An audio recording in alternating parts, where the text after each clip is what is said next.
Pak, mikrofonnya nanti matiin. Kalau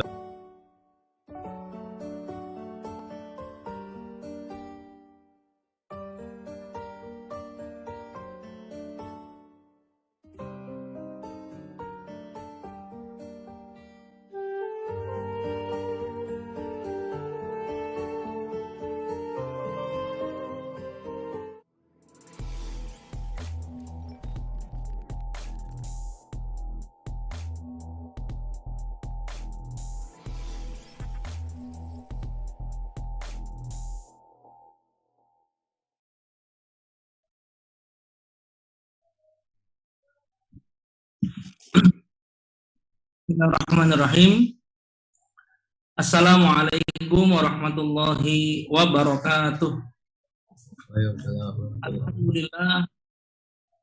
Nahmaduhu wa nasta'inuhu wa nastaghfiruh. Wa na'udzu billahi min syururi anfusina wa min sayyiati a'malina.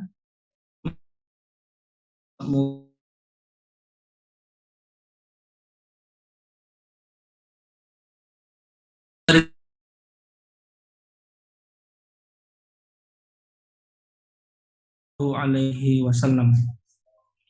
Puja dan puji serta syukur mari sama-sama kita panjatkan kepada Allah Subhanahu wa taala, karena pada kesempatan malam hari ini kita alhamdulillah setelah jeda beberapa waktu, alhamdulillah pada malam hari ini Allah Subhanahu wa taala memberikan kita kenikmatan, satu di antaranya nikmat bertemu dan melanjutkan kajian kitab Fikrul Islami yang insya Allah kita sudah kaji di beberapa pertemuan yang lalu.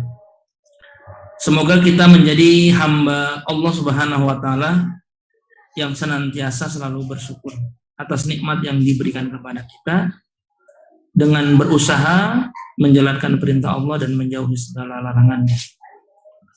Salawat dan salam semoga terlimpah curahkan kepada baginda Nabi Muhammad Rasulullah Sallallahu Alaihi Wasallam, yang alhamdulillah pada bulan ini adalah bulan yang istimewa, bulan yang spesial, yaitu bulan Rabiul Awal, di mana Rasulullah Sallallahu Alaihi Wasallam itu dilahirkan, dan kita patut untuk menjadikan Rasulullah menjadi suri tauladan kita dalam seluruh aspek kehidupan. Dan kita berharap di yaumil qiyamah nanti kita mendapatkan syafaat beliau. Amin ya rabbal alamin. Para pemirsa dakwah Tegar yang Allah muliakan, kita akan melanjutkan kajian kitab Al-Fikrul Al-Islami karangan Syekh Muhammad Ismail. Insya Allah pada kesempatan kali ini kita akan membahas satu tema dalam kitab tersebut, yaitu religiusitas tanpa batas. Alhamdulillah pada kesempatan kali ini guru kita Ustadz Yan Esprestiadi MAG sudah hadir di tengah-tengah kita. Kita sapa dulu. Assalamualaikum Ustadz, gimana kabarnya? Waalaikumsalam warahmatullahi wabarakatuh. Alhamdulillah khair Ustaz. Semakin cerah nih, makin seger. Mudah-mudahan guru kita ini diberikan kesehatan, ilmu berkah dan panjang umur. Amin. Baik, para pemirsa yang Allah muliakan, sepenuhnya waktu kami persilakan kepada Ustadz Yan. Kepadanya dipersilakan.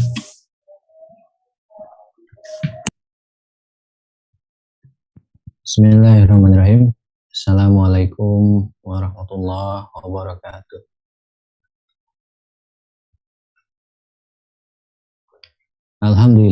Alhamdulillahilladzi hadana li hadza wa ma kunna linahtadiya laula an hadanallah. Asyhadu an la ilaha illallah wahdahu la syarikalah wa asyhadu anna Muhammadan abduhu wa rasuluhu la nabiyya wa la rasulah ba'dah. Allahumma rizqna fahman nabiyyin wa hifdzal mursalin wa ilhamal malaikatil muqarrabin Allahumma agni bil ilmi wa zini bil ilmi wa akrimni bit taqwa wa jammilni bil afiyati bi rahmatika ya rahman alamin. Amin ya rabbal alamin. Puji dan syukur kepada Allah kita panjatkan di bulan Maulid ini ya, 7 Rabiul Awal. Alhamdulillah kita bisa kembali melanjutkan setelah sebelumnya mungkin libur hampir 3 kali pertemuan ya, hampir sebulan lah. Di tengah ya banyak amanah, alhamdulillah ya bisa tunai, dan sekarang kita kembali untuk mutolaah kembali yang memperdalam kembali kajian kita. Insyaallah. Kalau lupa salat dan salam juga kita sampaikan pada junjungan kita Nabi besar Muhammad Sallallahu Alaihi Wasallam, keluarga, sahabat tabiin, tabiut tabiin, dan juga umatnya. Tak lupa Al-Fakir berterima kasih yang sebesarnya juga kepada kerabat kerja, wabil khusus kepada host, moderator, termasuk juga kepada kerabat kerja teknisi di belakang layar yang senantiasa setia dalam live streaming kajian kita ini ya. Kawan fillah, tak lupa juga Al-Fakir pun berterima kasih kepada viewer setia dakwah Tegal ya. Mudah-mudahan kalau yang belum subscribe silahkan subscribe channel dakwah sahabat kita ini ya, dakwah Tegal. Iwan Villa di dalam kitab Al-Fikr Al-Islami karya Syekh Muhammad Ismail ada sebuah bab atau sebuah pembahasan yang menarik yang bertitel At-Tadayyun Gharizatun, yang ini bicara soal bahwa religiusitas itu memang tiada batas, maksudnya tidak bisa dibatasi. Jadi Iwan Villa, kita akan mencoba sekarang mendalami suatu keagungan ya, suatu kebesaran Allah yang ada pada diri manusia, yaitu gurizah tatayun, naluri beragama. Hal ini penting kita pahami karena supaya kita tidak terjebak. Sekali lagi dalam konteks Al-Fikr Al-Islam ini memang banyak menyuguhkan kajian-kajian yang itu mengkritik pemikiran-pemikiran yang salah berdasarkan perspektif Islam.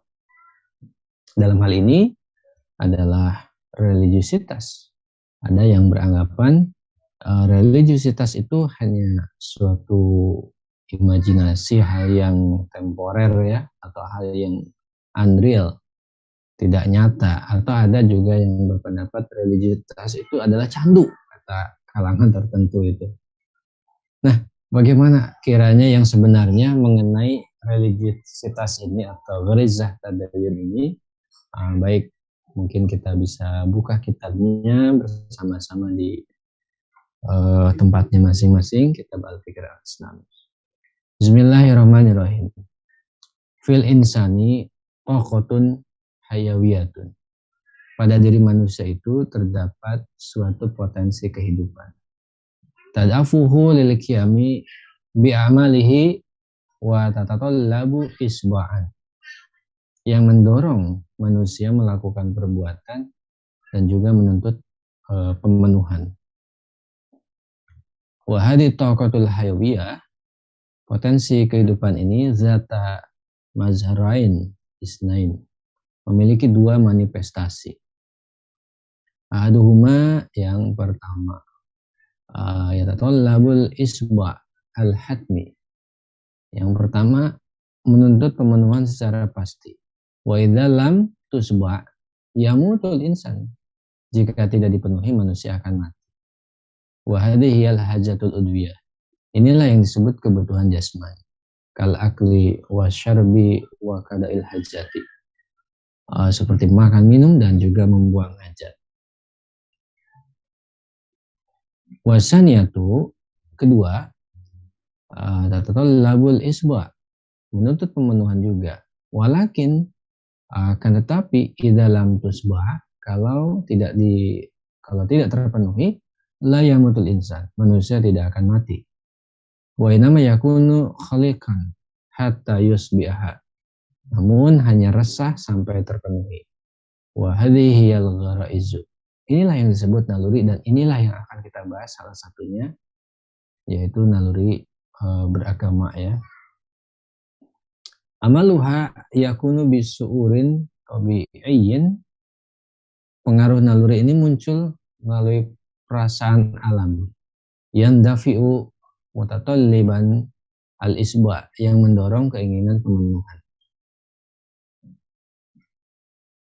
Ila anal gharaiza, hanya saja ya, ila anal gharaiza laisat al-hajatul udwiyah min haitsu dafi. Jadi hanya saja dari sisi motivasi pemenuhan, naluri ini tidak sama dengan kebutuhan jasmani. Bal takhtalifu anha. Ya. Ini sangat berbeda. Li'anal hajatul udwiyah, karena kebutuhan jasmani, dafi'uha, motivasinya, dakhiliyun, bersifat internal. Jadi wanfillah, ini sedikit dijelaskan mengenai perbedaan karakteristik antara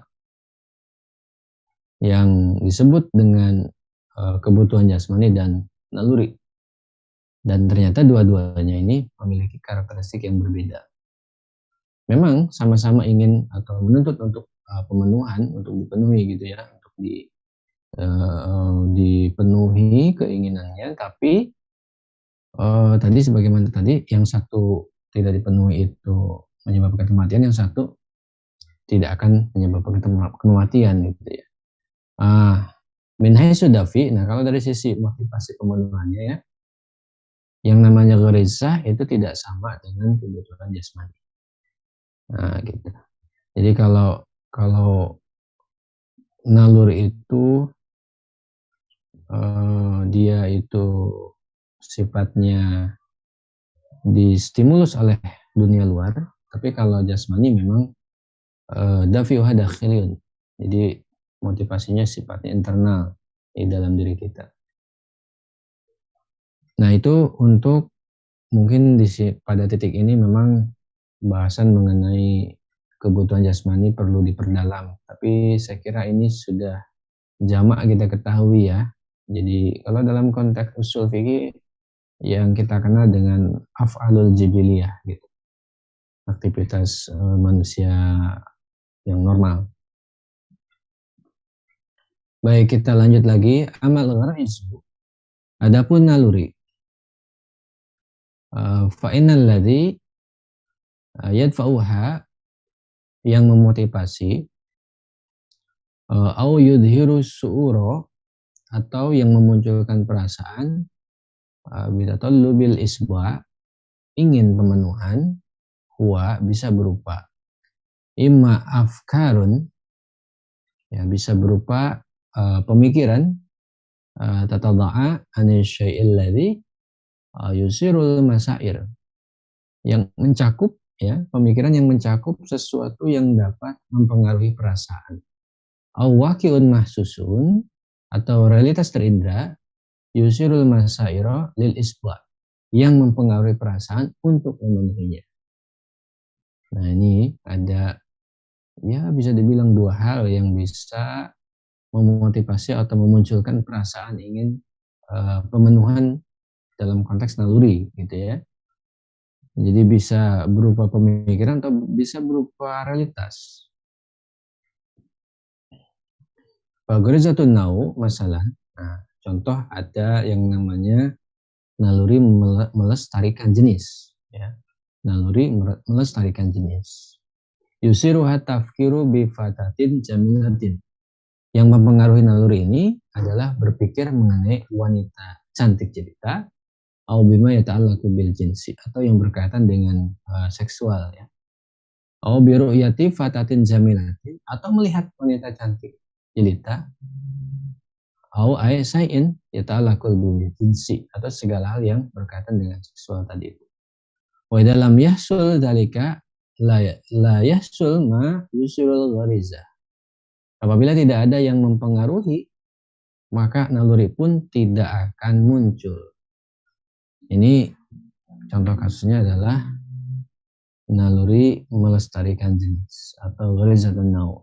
Jadi gharizatun naw itu tidak muncul dari dalam diri, pengaruh stimulusnya atau yang membangkitkannya atau yang mempengaruhinya itu bukan dari dalam diri, tapi dia ada rangsangan atau ada stimulus atau ada pengaruh dari luar. Baik ini dalam konteks berpikir mengenai wanita cantik jelita atau melihat, ya berpikir atau melihat.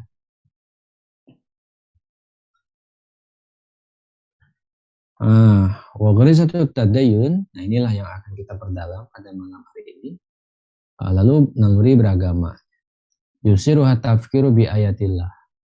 Yang mempengaruhinya adalah berpikir mengenai ayat-ayat Allah atau tanda-tanda kebesaran Allah.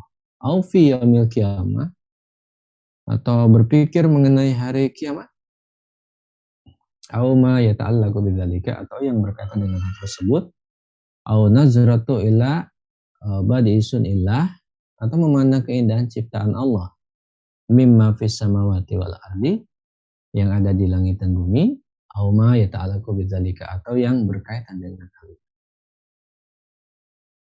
Nah ini tadi kita bicara soal perbedaan antara naluri dan kebutuhan jasmani, memang memiliki karakter yang berbeda.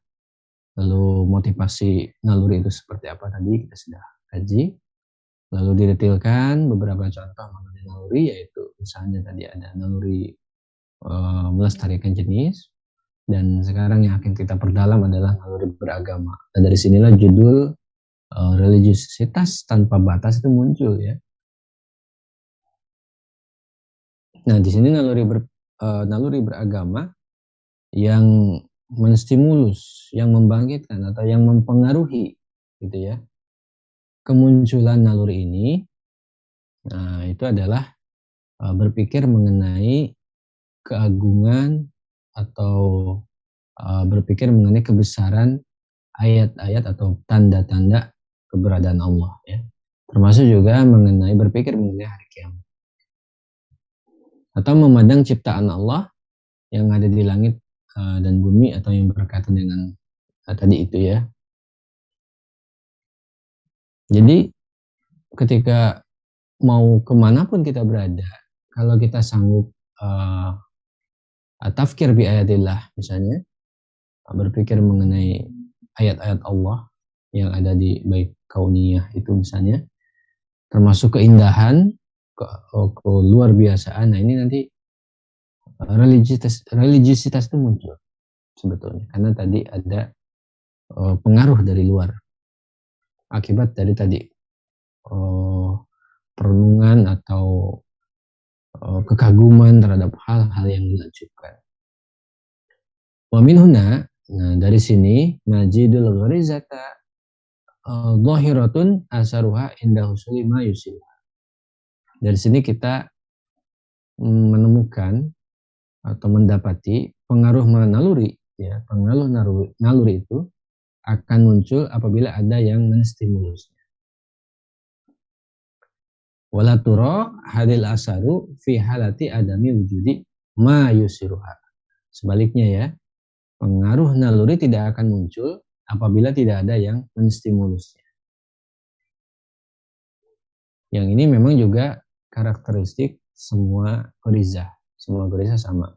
Semua naluri sama. Ya. Jadi pengaruh naluri akan muncul kalau ada yang menstimulus. Kalau tidak ada yang menstimulus, ya tidak akan muncul itu pengaruh naluri tadi itu. Au fi halati tahwili ma yusiruha anil asari. Anil isarati bitafsirhi tafsiratin mughalitatin tufkiduhu lada mafhumi saksi sifatawal asliyah allati tusirul gharizata. Ya. Au fi halati tahwil, atau dalam kondisi ia mengalihkan, ya, mayusiruha, sesuatu yang mempengaruhi anil isarati yang mempengaruhi naluri bitafsirihi tafsiratin mughalitatin, dengan interpretasi keliru, ya, tufkiduhu, sehingga hilang lada mafhumi syakhsi, ya, pada pemahaman seseorang, sifatahul asliyah, karakteristik dasar, ya, sesuatu allati tusirul goriza, yang mempengaruhi naluri tersebut. Jadi pengaruh naluri ini akan muncul kalau ada yang menstimulus. Kalau tidak ada yang menstimulus, maka tidak akan muncul. Atau pengaruh naluri ini akan muncul ketika seseorang ini mengalihkan, ya, mengalihkan sesuatu yang mempengaruhi naluri dengan suatu interpretasi keliru. Jadi dengan sesuatu, ya, informasi rekayasa yang ini informasi ini atau interpretasi ini datangnya dari luar, sehingga hilang pemahamannya mengenai sesuatu yang mempengaruhi naluri tersebut. Nanti ini akan dijelaskan lebih enak lagi kalau kita teruskan, ya. Nanti ada penjelasannya mengenai poin yang kedua. Kalau poin yang pertama tadi mudah kita pahami, ya. Jadi mengenai stimulus. Jadi ada stimulus yang asli, ada stimulus yang memang itu adalah pengalihan. Itu nanti kita akan lihat. Dan sama yang penting itu menstimulus, maka nanti akan muncul pengaruh naluri itu, ya. Baik, kita lanjutkan lagi. Wa tadayyun gorizatun tabi'iyatun sabitatun. Ini yang perlu kita perhatikan di sini, bahwa naluri beragama ini merupakan naluri yang alami, ya, yang juga paten. Alami yang dia itu lawan dari temporer, ya, lawan dari temporer. Jadi dia ini paten, gitu, kokoh, gitu, tidak berubah-ubah. Jadi tidak bisa hilang dari dalam diri manusia. Jadi tadayun gorizatun tabi'iyatun sabiqatun. Jadi naluri beragama, ya, merupakan naluri alami yang juga paten. Idhuwa su'uru bil hajati ilal khaliqil mudabbir. Karena naluri ini merupakan perasaan membutuhkan kepada Sang Pencipta yang Maha mengatur. Bighadin nadari an tafsiri hadzal khaliqil mudabbir. Terlepas apapun interpretasi mengenai Sang Pencipta yang Maha mengatur tadi. Nah, iwan fillah.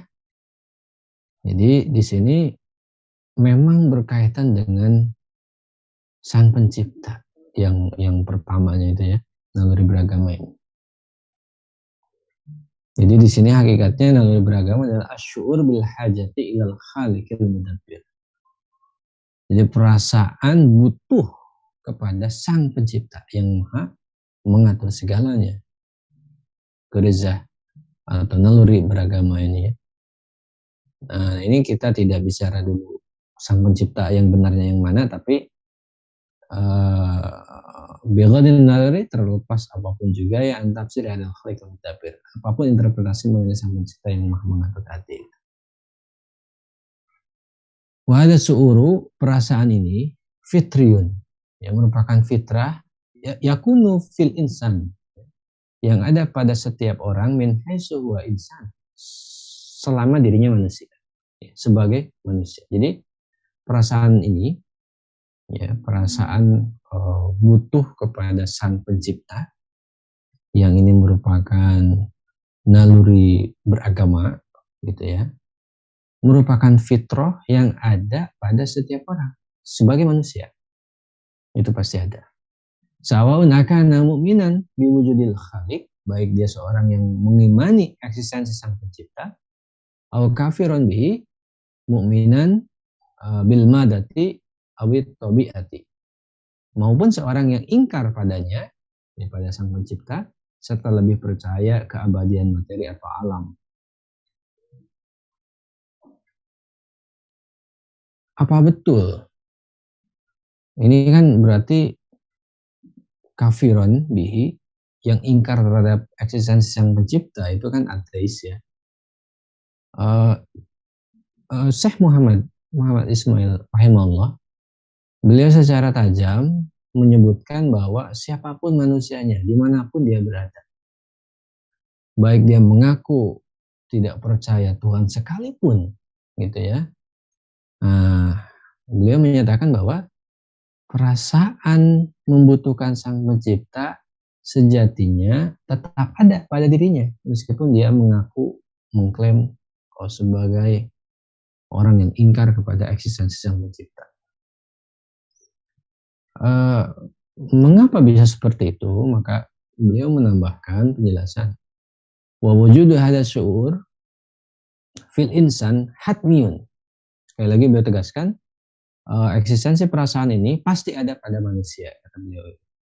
Lianahu, ya pasalnya, yukhlaku ma'ahu juz'an min takwini. Ya, pasalnya perasaan tersebut tercipta sebagai bagian dari takwin, penciptaan manusia. Wala yumkinu an yakhluwa minhu. Sehingga mustahil perasaan tersebut dihilangkan. Au yanfasila anhu, atau dipisahkan dari manusia itu sendiri. Wa hadza huwa tadayun. Ya, inilah yang disebut naluri beragama. Nah, ini kalau kita sampai pada titik ini paham bahwa naluri beragama ada dalam diri kita. Nah, maka kan pertanyaan selanjutnya, lalu naluri itu kan perlu dipenuhi. Pertanyaannya, bagaimana yang benar memenuhi ini? Nah, itu. Nah, ini kalau dalam konteks Islam kan sudah dijawab. Ya, dengan cara apa? Ibadah, gitu ya. Itu sudah selesai dijawab oleh ajaran Islam. Hanya saja di sini kita akan mencoba untuk lebih rasional lagi dalam melihat realitas fakta yang sebenarnya seperti apa mengenai naluri beragama ini. Nah, Iwan Filah, karena tadi dinyatakan bahwa eksistensi perasaan yang memunculkan naluri beragama ini ada pada diri manusia ya, karena memang dia katakanlah satu paket dengan penciptaan diri manusia oleh sang pencipta tadi itu, maka kalau sudah satu paket ya tidak bisa dihilangkan ya. Nah, wal madharul ladzi yadharu bihi hadza tadayyun huwa taqdis. Lalu kalau kita bertanya, penampakannya, manifestasinya, perwujudan ya dari naluri beragama ini apa pertanyaannya? Kalau kita bertanya seperti itu, maka beliau menjawab, manifestasi yang muncul pada naluri beragama ini adalah takdis, ya, mensakralkan sesuatu, ya. Lima yu'taqadu annahu al-khaliqul mudabbir, terhadap sesuatu yang diyakini sebagai sang pencipta yang maha mengatur. Jadi takdis atau pensakralan inilah merupakan manifestasi yang muncul pada naluri beragama ya. Auladzi yutasawwaru annahu qad halla bil khaliqul mudabbir. Nah, kalau yang tadi itu disebutkan bahwa manifestasi yang muncul pada naluri beragama ini adalah takdis, ya, mensakralkan terhadap sesuatu yang diyakini sebagai sang pencipta. Nah, atau bisa juga mensakralkan sesuatu yang diimajinasikan penjelmaan atau perwujudan sang pencipta yang maha. Jadi imajinasi penjelmaan sang pencipta yang, jadi kalau yang awal sakralisasi terhadap sesuatu yang diyakini sebagai sang pencipta, ya ini seperti akidah Islam misalnya. Tapi kalau misalkan mensakralkan sesuatu yang diimajinasikan penjelmaan sang pencipta, ya ini tentu bisa hal-hal yang lain ya, bisa pemberhalaan atau bisa dongeng-dongeng mengenai dan sebagainya. Tapi sekali lagi, titik bahasan kita, ya, kita tidak masuk ke benar dan salahnya, tapi lebih kepada religiositasnya, ya, lebih kepada gurizah tadayunnya. Nah, selanjutnya iman fillah, waqad yazharu takdis bimazharihi al-hakiki fayakunu ibadatan. Ya, kadang pensakralan ini tampak dalam manifestasi yang sebenarnya. Ya, fayakunu ibadatan, sehingga menjadi ibadah alias penyembahan. Waqad yazharu biakali suwarihi, terkadang nampak dalam bentuk yang paling minim. Fayakunu ta'zima wa tabjila. Ya, sehingga bisa berupa pengkultusan atau penghormatan. Jadi pensakralan itu bisa maksimal, bisa minimal. Yang maksimalnya tadi seperti penyembahan. Yang minimal seperti pengkultusan atau penghormatan.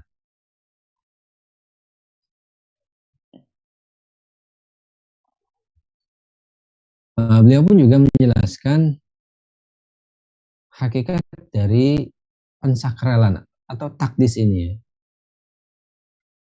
Ya, kalau secara kamus takdis itu pensucian, ya, tapi ini supaya kita relevan dengan bahasan atau ada sesuai dengan konteks penerjemahannya, ya kita terjemahkan dengan pensakralan saja, supaya mudah dipahami. Nah, wa takdis, pensakralan ini, huwa muntahal ihtiramil qalbi, merupakan penghormatan hati yang paling tinggi. Wa huwa laisa natijan anil khaufi bal natijan anit tadayun. Ya, dan tentu bukan dihasilkan dari rasa takut, namun dihasilkan dari naluri beragama. Nah, ini untuk membedakan lebih detail lagi, lebih tajam lagi. Kalau tadi kita membedakan naluri dengan humanisme, sekarang membedakan antara naluri yang satu dengan naluri yang lain. Nah, naluri beragama itu takdis, gitu ya. Tapi takdisnya ini bukan muncul dari rasa takut, yaitu gorizatul baqo, naluri mempertahankan diri. Nanti ada lagi. Jadi bukan yang itu. Bukan dari situ, ya. Jadi sekali lagi, pensakralan merupakan penghormatan hati yang paling tinggi, dan tentu bukan dihasilkan dari rasa takut, namun dihasilkan dari naluri beragama.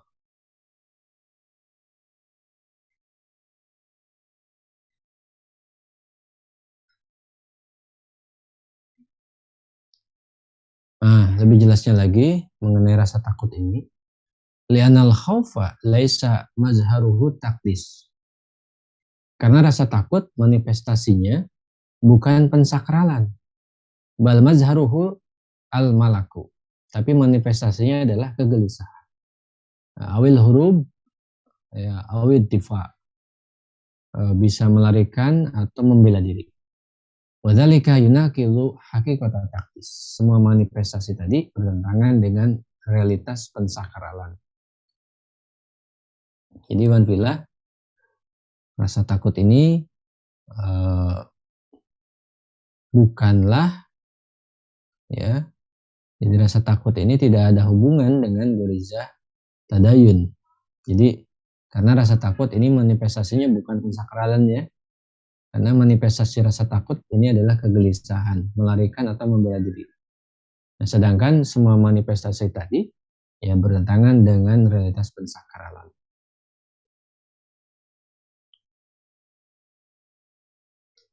Fatakdisu mazharun litadayun lalil khauf.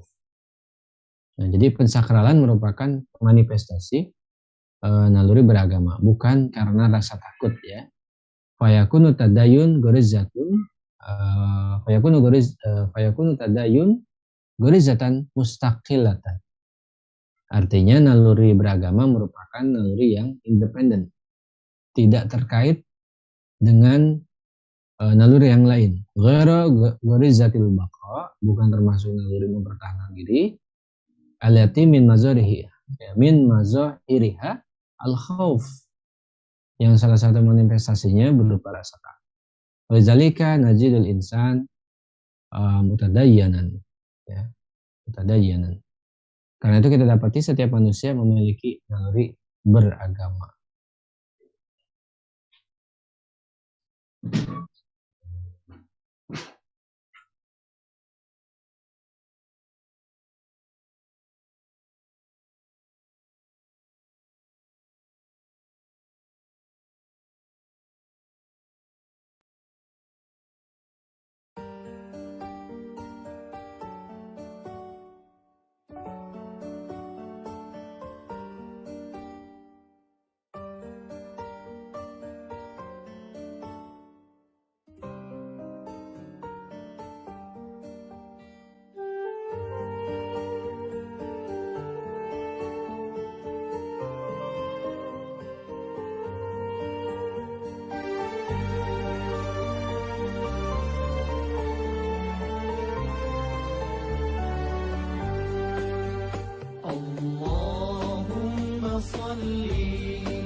Baik, iman fillah,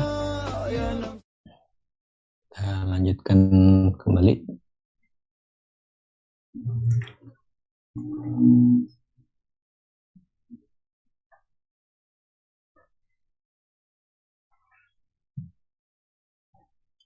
Fayakunu tadayun,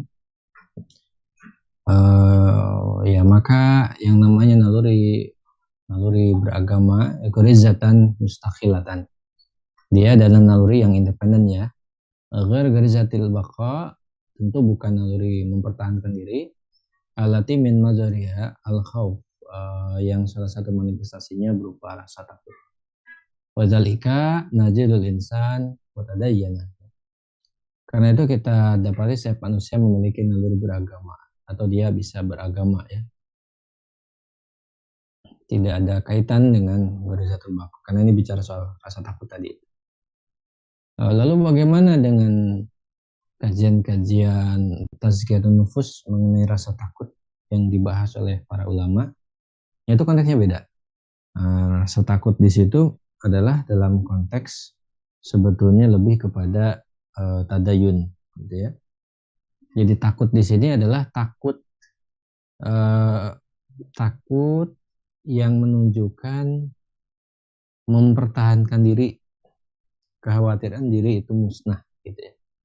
Bukan takut yang memunculkan gurizah tadayun.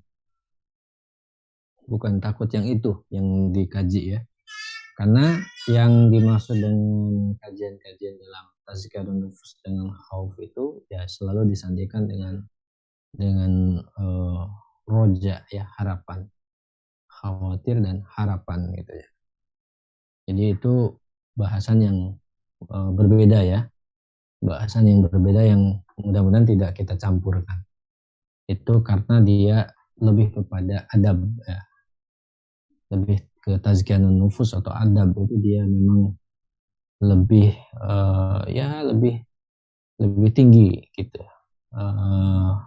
redaksi atau literasinya ya, dari sisi sastrawinya, bukan dari sisi realitas khauf itu sendiri. Nah, kalau bicara soal hakikah khauf, ya ini yang kita bahas ini. Yang mana dia merupakan manifestasi gorizatul baqa, naluri mempertahankan diri, bukan dari naluri beragama gitu. Nah, kita lanjutkan lagi. Jadi pensakralan atau takdis ini merupakan manifestasi naluri beragama ya. Dan pensakralan terjadi bukan karena rasa takut. Ini artinya adalah naluri beragama ini naluri yang memang beda gitu ya, dengan naluri yang lain. Yang bukan bagian dari naluri mempertahankan diri, yang memang salah satu manifestasinya rasa takut tadi. Karena itu kita bisa melihat manusia memiliki atau bisa beragama itu karena ada naluri beragama. Wa munzu an aujadahullah alal ardi najiduhu ya'budu say'an. Semenjak Allah menciptakan manusia di bumi, kita mendapati manusia menyembah sesuatu. Faqad abada samsa wal kawakiba. Ada manusia yang menyembah matahari, lalu bintang, wan nara, api, wal asnama, juga ada yang menyembah berhala, wa abadallah, juga ada yang menyembah Allah, menyembah Tuhan ya. Wala najidu asran wala ummatan wala sya'ban illa wa huwa ya'budu sayyan.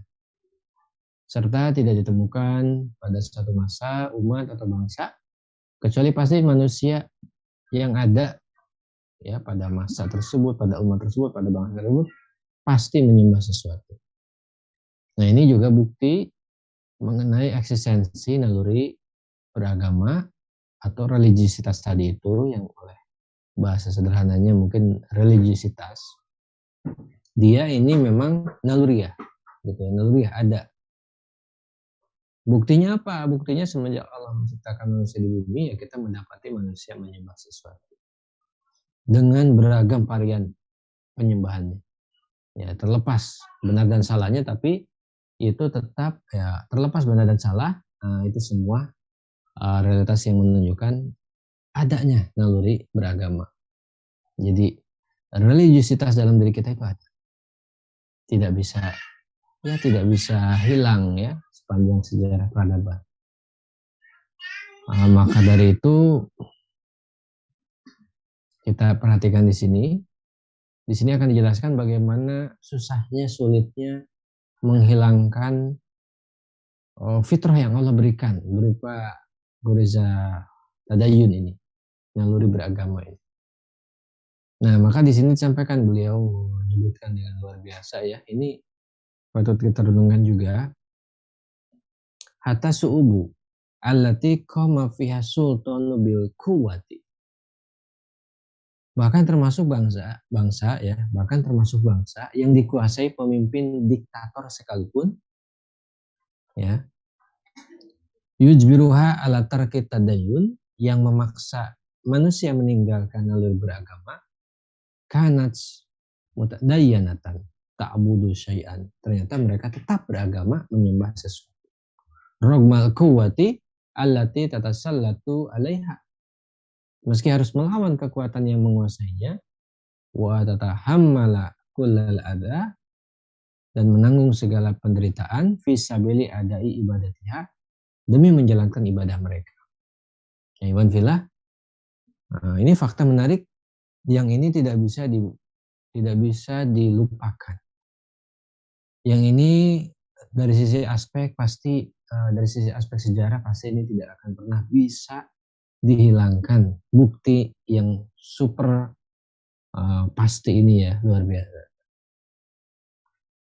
Jadi seandainya ada suatu bangsa yang dipimpin oleh penguasa diktator misalnya ya, lalu penguasa diktator ini memaksa rakyatnya untuk meninggalkan naluri beragama, meninggalkan agama. Nah, itu tidak akan bisa. Rakyatnya tidak akan pernah bisa meninggalkan fitrahnya itu. Pasti rakyat itu akan tetap beribadah atau menyembah sesuatu.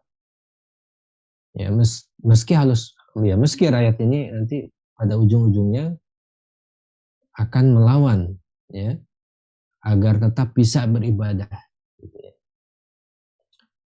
Walan tastati'a quwwatun, kekuatan apapun tidak akan mampu antanzi'a minal insan at-tadayyun, mencabut naluri beragama dari manusia. Nah, ini mungkin kita baru mendengar ini. Karena di dunia ini kan apalagi bulan September ya, ini biasanya memori kelam umat Islam, traumatik yang luar biasa umat Islam itu akan sangat terlihat terhadap suatu ideologi yang kita kenal dengan komunisme itu, yang memang dia menganggap agama itu dia tidak mau ada orang beragama gitu ya. Karena dasarnya mereka tidak percaya kepada Tuhan yang menciptakan agama.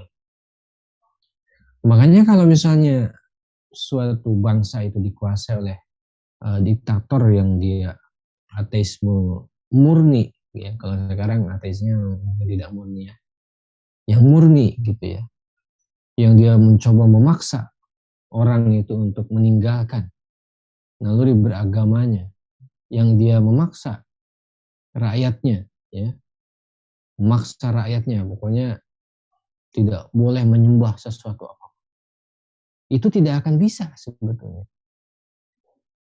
Sekuat apapun tidak akan bisa melepaskan manusia itu dari fitrah, yaitu tidak akan bisa manusia itu dipisahkan ya.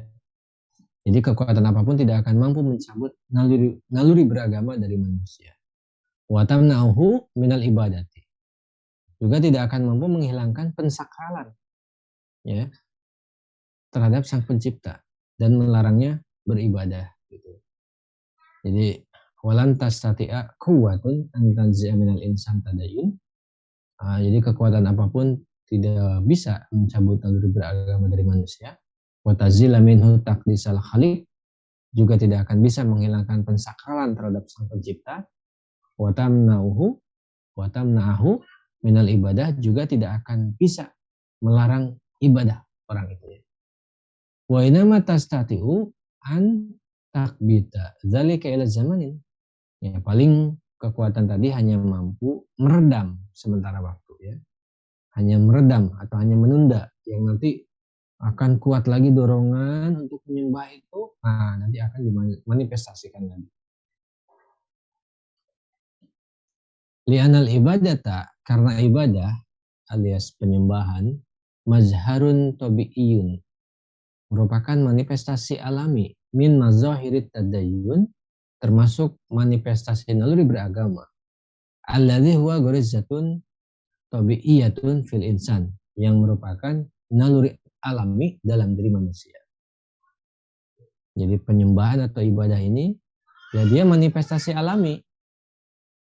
Ya dia alami, naluri alami yang ada dalam diri manusia. Yang artinya dia sudah include dalam diri manusia, dalam penciptaan manusia, tidak bisa dimaafkan. Amma ma yazharu ala ba'dil mulhidin ya, min adamil ibadah. Adapun sikap anti ya, amma ma yazharu ala ba'dil mulhidin min adamil ibadati au minal istihza'i bil ibadah ya. Adapun sikap anti atau penghinaan terhadap ibadah yang nampak pada segelintir kalangan ateis, fa'innahu laika fa'inna fa inna haula'i qad surifat gharizatut tadayun indahum. Ya. Sebetulnya hanya upaya pengalihan naluri beragama mereka an ibadatillah ila ibadatil makhlukati, dari penyembahan kepada Allah sang pencipta menjadi penyembahan kepada makhluk ciptaan. Nah ini, jadi upaya-upaya mereka misalnya ketika mereka anti agama, anti penyembahan, anti ibadah, anti religiositas, sebetulnya seolah-olah mereka tidak mengimani Tuhan tertentu. Seolah mereka katakanlah menghina, menistakan agama, menistakan ibadah, menistakan penyembahan, dan menistakan religiositas. Menganggap agama candu misalnya. Nah seperti seolah-olah mereka tidak memiliki naluri beragama. Padahal naluri beragama yang mereka klaim tidak memiliki itu, tidak dimanifestasikan dalam diri mereka itu, sebetulnya hanya dialihkan saja. Yang asalnya mereka menyembah kepada sang pencipta, harusnya ya menjadi menyembah kepada makhluk ciptaan. Wa ju'ila mazharuha fit taqdisi at-tabi'ati awil abtali awil asa awil asya'i ad-dhahmati aw ma syakala dzalik. Nah, lalu manifestasi naluri beragama itu dialihkan dengan mensakralkan alam, mensakralkan para pahlawan atau sesuatu yang dianggap agung dan lain sebagainya. Jadi manifestasi naluri beragamanya itu sebetulnya dialihkan. Walaupun mereka berkoar-koar, we are anti religion misalnya, kami anti religiositas dan sebagainya itu ya, atau agama dan sebagainya. Pokoknya area tanpa agama sebagainya, mereka klaim seperti itu. Tetap saja sebetulnya naluri beragama yang ada dalam diri mereka itu tetap ada saja. Hanya saja tadi dialihkan. Bisa dengan mensakralkan alam, yaitu materialisme, atau mensakralkan para pahlawannya, gitu ya, atau mensakralkan sesuatu yang dianggap agung dan sebagainya. Wastu'milat lihada sarfil mughalatatu wa tafsiratul khati'atu lil asya. Sikap yang salah dan penafsiran keliru ini digunakan terhadap hal-hal tadi.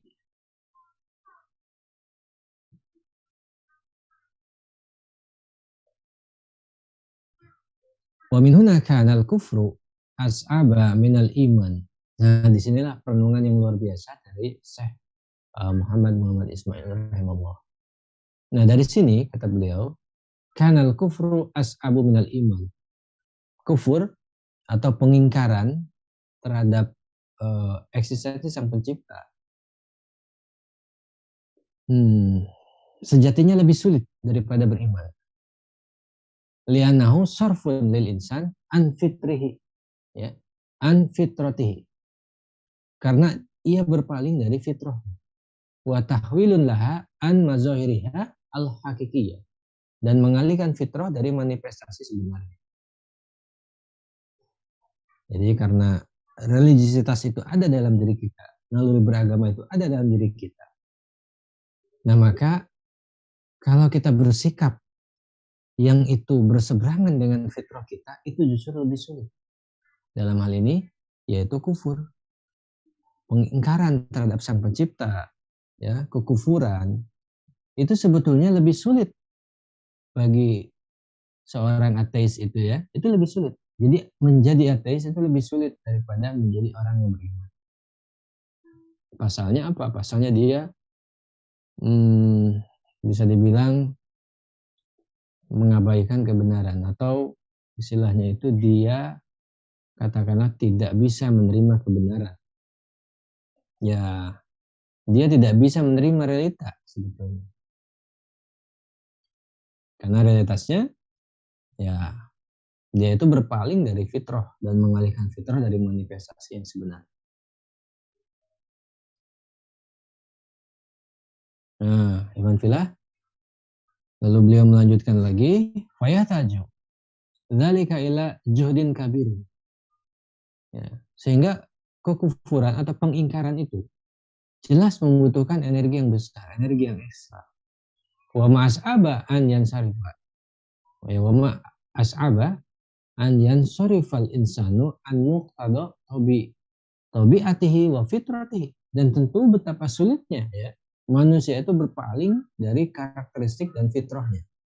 Sangat. Ya, dia membohongi diri sendiri. Jadi orang-orang yang ateis, orang-orang yang tidak percaya Tuhan, menganggap agama candu, dia membohongi dirinya sendiri. Karena dalam dirinya sudah ada naluri beragama yang tidak bisa dilepaskan dari dirinya. Ya, kecuali kalau dia berubah jadi makhluk yang lain. Tapi dalam Quran pun yang uniknya, makhluk yang ada, seluruh ciptaan Allah itu pun juga bertasbih. Ya kan? Nah, ini unik juga. Jadi ternyata tidak bisa menghindar dari goriza tadayun. Walidzalika tajidul mulhidina hina yankasiful lahum al-haqqu. Karena itu Anda mendapati ya, ketika kebenaran tampak kepada kalangan ateis, wa yabdu lahum wujudullah hissan, ya, fayudrikuna wujudahu bil akli idrokan jaziman. Lalu secara indrawi eksistensi Allah terlihat, ya, sehingga dengan akalnya mereka memahami eksistensinya secara pasti. Tajiduhum yusri'una ilal imani wa yas'uruna birrahati wal itmi'nan. Maka Anda mendapati kalangan ateis tersebut bisa segera beriman, merasakan lega dan tenang. Wa yazulu anhum kabusun kana yusakiluhum. Ya, serta lenyap mimpi buruk yang membebani mereka. Wa yakunu imanu amsali haula'i rasikhan kawiyan. Keimanan semacam kalangan ini, ya, yang dia mencari dengan akalnya, menemukan dengan akalnya tadi itu, akal yang pasti, ya, merupakan keimanan yang mengakar kuat, rasikhan kawiyan, yang mengakar kuat. Lianahu ja'an hissin wa yakinin, sebab bersumber dari penginderaan bukti dan keyakinan yang pasti. Makanya kita suka mendapati kalau di barat orang-orang yang mengklaim mereka rasional, yang asalnya tidak percaya Tuhan, ketika bertemu dengan pengemban dakwah lalu dijelaskan bahwa mereka tidak bisa berpaling dari kebenaran, mereka tidak bisa membohongi diri sendiri, di dalam dirinya ada suatu fitrah naluri beragama yang itu diwujudkan dengan berbagai macam kekaguman mereka, pengkultusan mereka, penghormatan mereka kepada makhluk-makhluk, ya, tokoh-tokoh komunis misalnya, ya. Nah, itu sebetulnya bukti juga bahwa mereka itu hanya sekedar mengalihkan. Ketika mengalihkan sebetulnya ada, ya, hanya saja dialihkan, direkayasa, dimodifikasi supaya kelihatan seolah bukan naluri beragama. Padahal itu adalah manifestasi naluri beragama.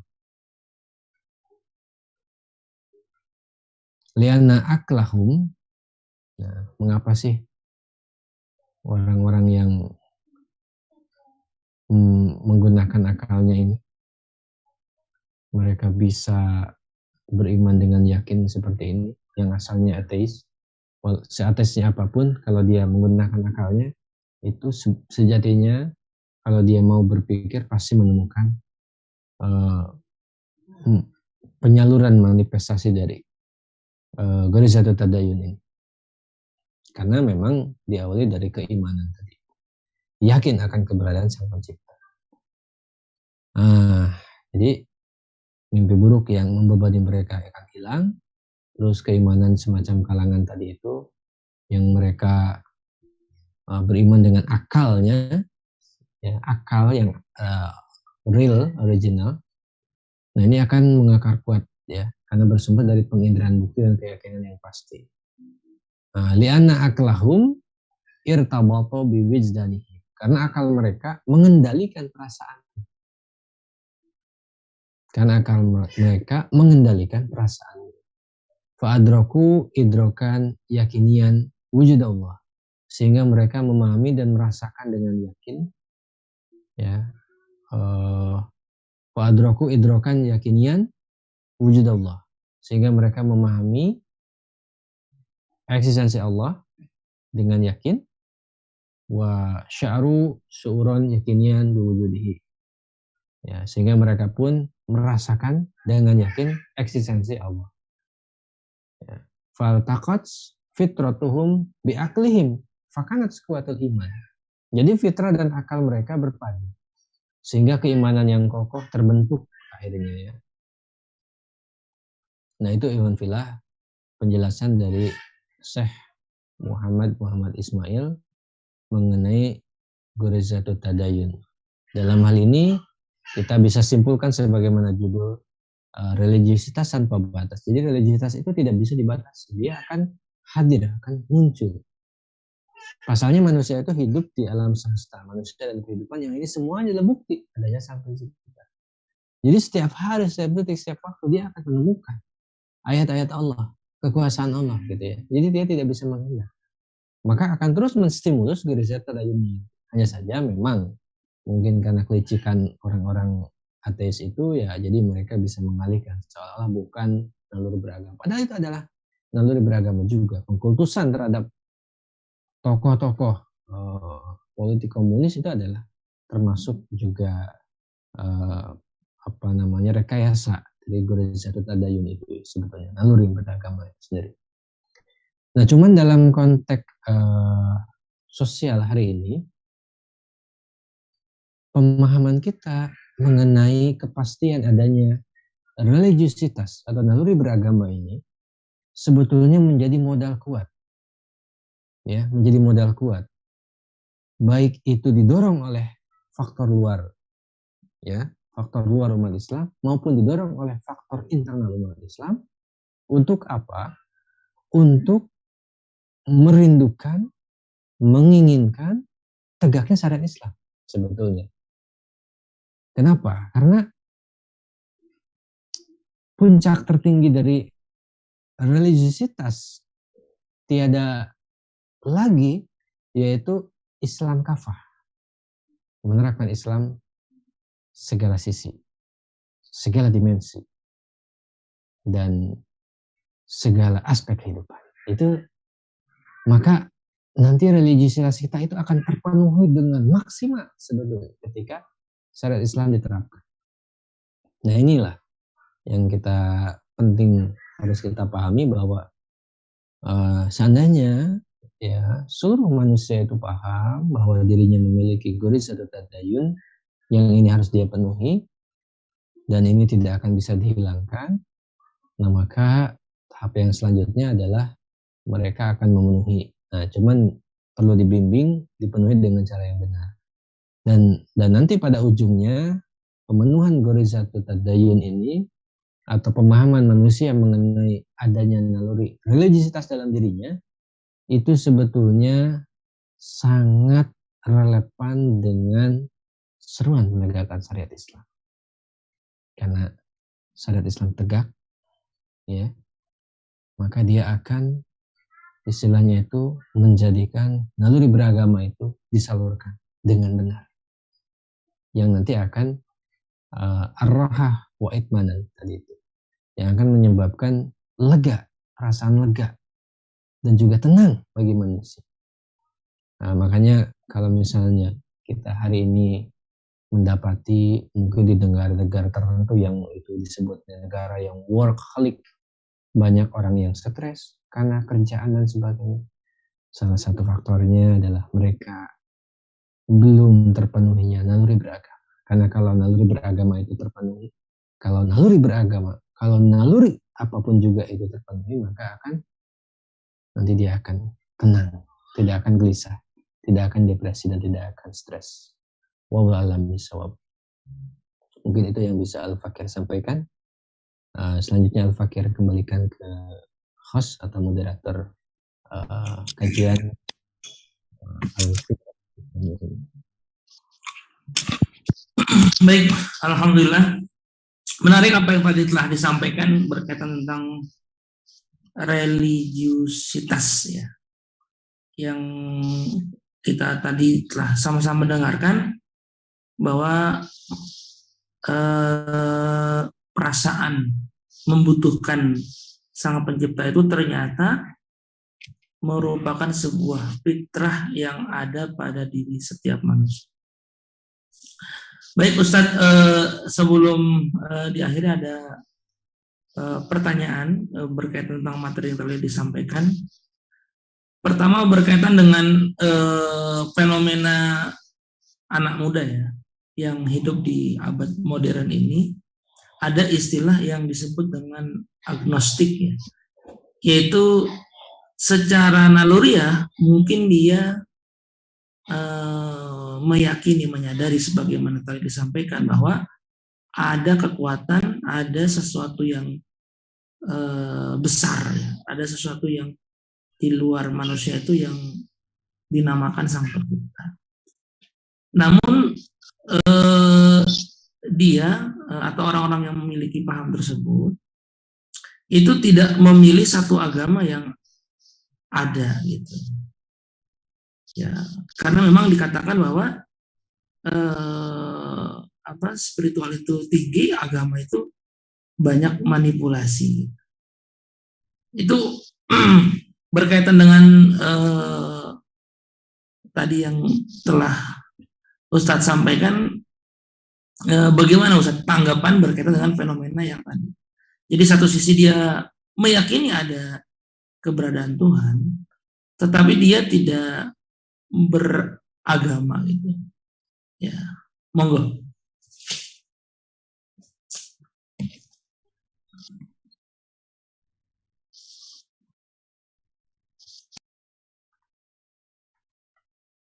Ya, ini saya kira jawabannya ini ada pada edisi ke berapa ya, kita yang Tuhan bukan imajinasi. Nah itu.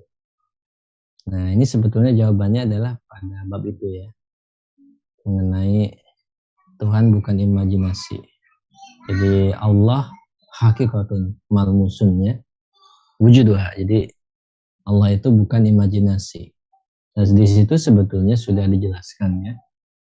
Jadi kalau kalangan apapun yang itu menganggap bahwa ya tadi itu berpandangan bahwa mereka berpikiran bahwa yang namanya Sang Pencipta itu adalah sebuah Tuhan itu adalah hanya sebuah ide saja, sebuah gagasan yang baik yang bisa mendorong kebaikan.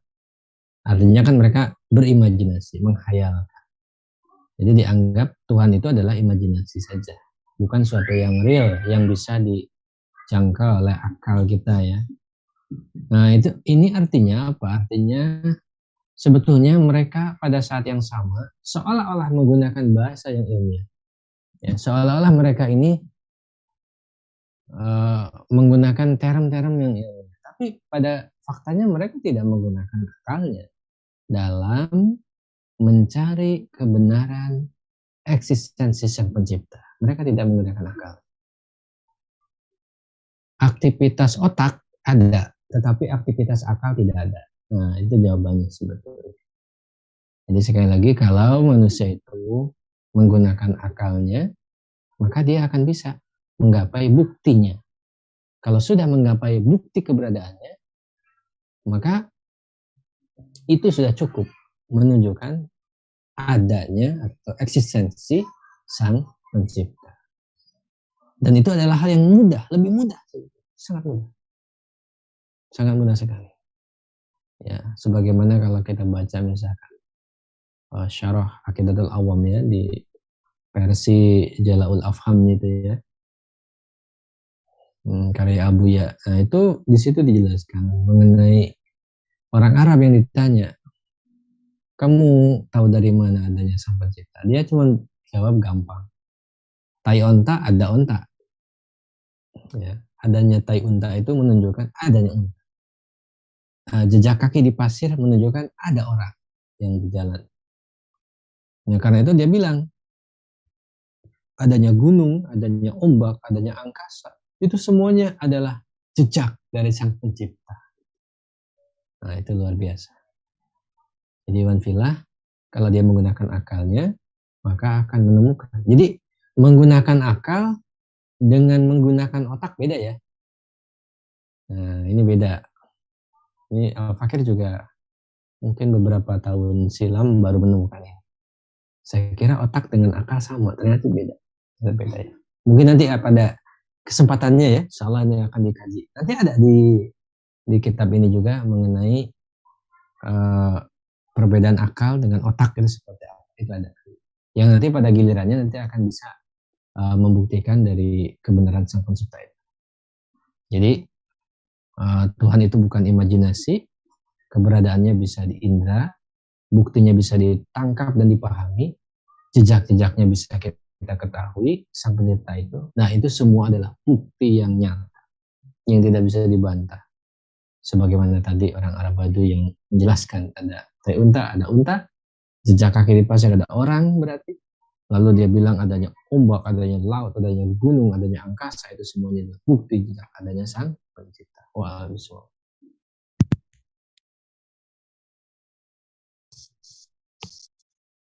Baik, terima kasih atas materi dan tadi jawaban yang telah disampaikan. Semoga pada kesempatan kali ini kita mendapat ya ilmu baru ya berkaitan dengan religiusitas ya yang tanpa batas, bahwa manusia pada hakikatnya memiliki satu fitrah yang tidak mungkin dipungkiri bahkan oleh tadi dikatakan seorang ateis sekalipun, bahwa ada satu dorongan untuk mengkultuskan atau tadi disebutkan mengtakdiskan sesuatu atau mensucikan sesuatu, dan tentunya Islam adalah jawaban untuk memenuhi salah satu fitrah yang diberikan yang ada dalam manusia untuk memenuhi kebutuhan yang tadi disebut dengan kebutuhan dalam spiritual ya, dalam religiusitas. Terima kasih untuk materi yang telah disampaikan oleh Ustadz. Mudah-mudahan ada manfaatnya dan kita akan kembali pada kajian berikutnya di kitab yang sama, tentunya dengan tema-tema yang menarik. Ya. Cukup sekian pertemuan kita pada kali ini. Terima kasih untuk Ustadz dan operator dan para pemirsa yang telah menyimak kajian ini. Kita akhiri dengan membaca hamdalah, istighfar dan doa akhirul majlis. Alhamdulillahirrahmanirrahim. Astagfirullahaladzim. Subhanaka Allahumma wa bihamdika asyhadu an la ilaha illa anta astaghfiruka wa atubu ilaik. Wassalamualaikum warahmatullahi wabarakatuh.